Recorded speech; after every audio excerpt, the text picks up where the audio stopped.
Để uống tủ vào. Đừng có cho nó thấy to nó con. Ôi dồi, cái này chín rồi này. Cái đuôi thôi. Nó còn sống nhỉ. Ui. Cá cái. Dạ mẹ không mẹ. Mày đem mẹ thì bất tử gì mới nhở. Không bao giờ chết. Bố cho con ăn con cá nhé.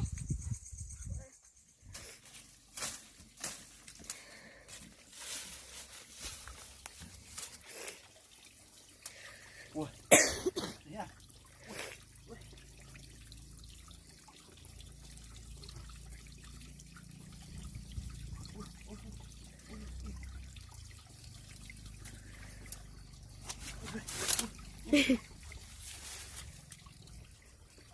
Nhìn thấy không? Tiếp tục. Ui.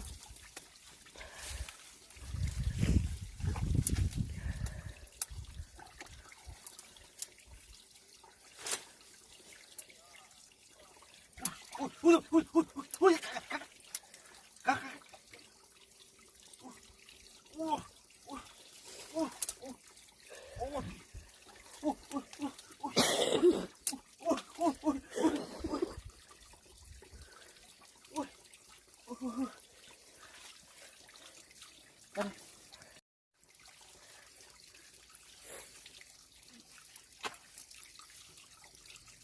Được phát đi.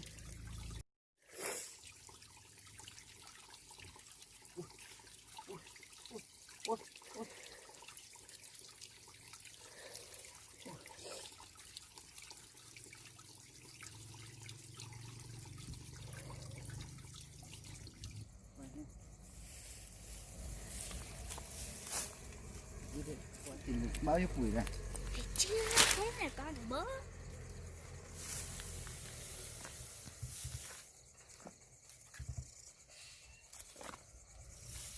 Ôi, cái báo này.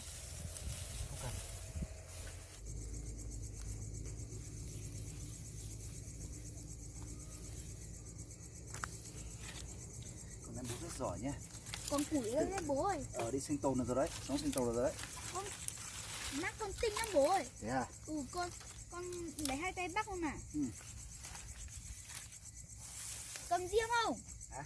Cầm riêng không? Cầm ít đấy. Không cần. Để con làm cho lửa nó cháy to.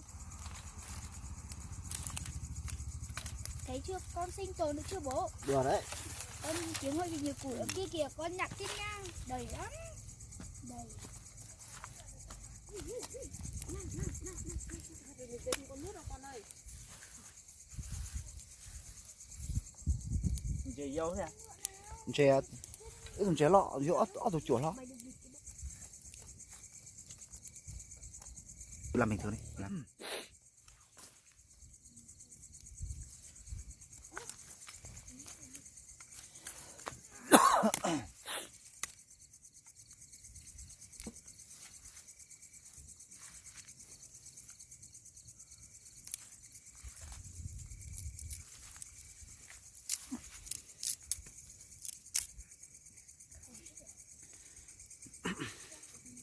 Mua cho nó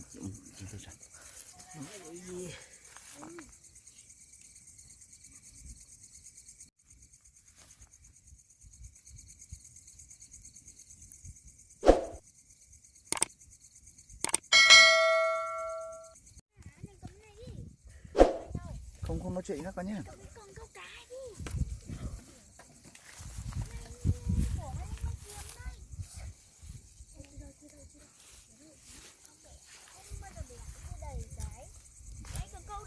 Rồi.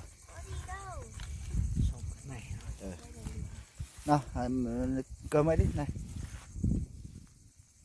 Nấu đi. Tôi qua đây kia.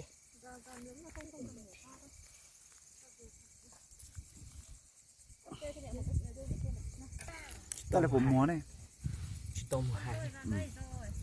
Để uống tủ vào. Đừng có cho nó thấy to nó con thấy cá đấy. Một con rơi anh đây rồi bố mẹ. Tên ngứa mù. Hả? Kéo đi. Nói cho mà chia to mà mình không động tính nhiều. Kệ nó xong sau là cho thầu cá trông nhỉ.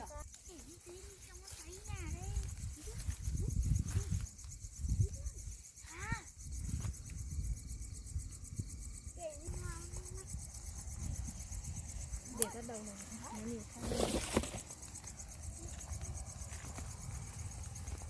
Hai đứa cứ làm cái này nó ngon thế. Ôi dồi, cái này chín rồi này. đuôi đuôi thôi. Nó còn Chạm sống nhỉ. đuôi. Ui, cá cái đấy nó khử khử đống ruộng luôn á. Con này trâu đấy.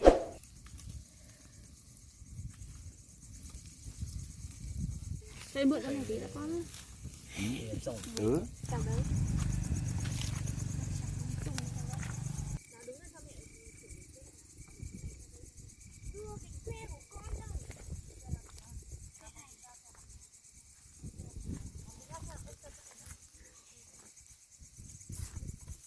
Ông qua chi nhé.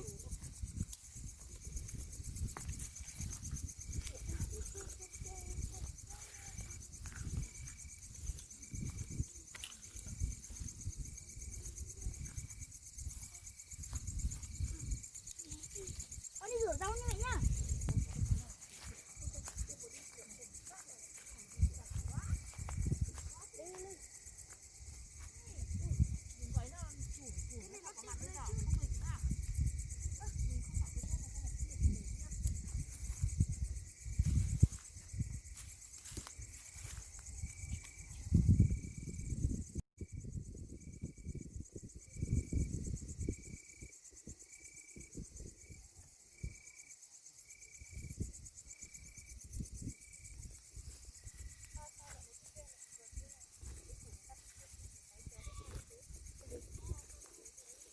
Sao cho mẹ.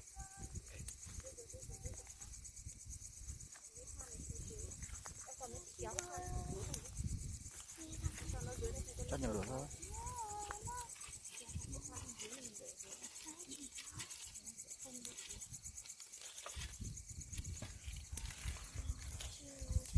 Ô, cái chỉ nó có phải teo.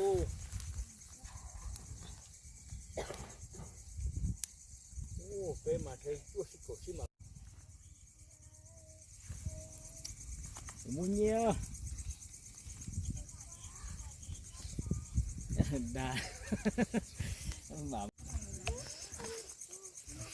Ô, thế cái một số đi đâu rồi mẹ ơi? Đây à?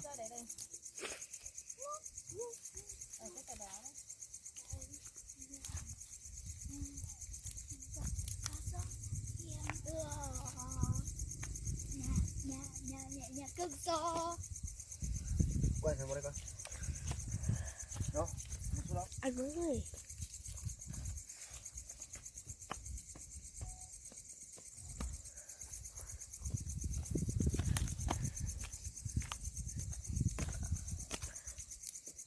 Hôm nay anh thảo nhẹ được không? Con xịt đấy. Này, cẩn thận.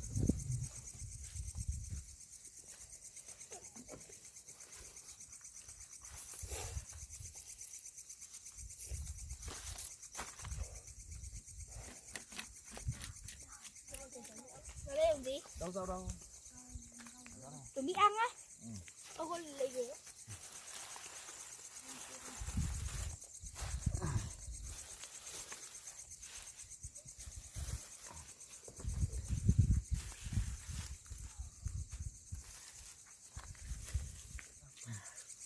Quay bóng. Để. Đây phố để sâu lát chỗ này. Lát chỗ. Đừng lấy cái nào. Từ. Sao? Vào đây. Để im cái đấy. Nào. Có phải rửa mẹ gọi tên rửa?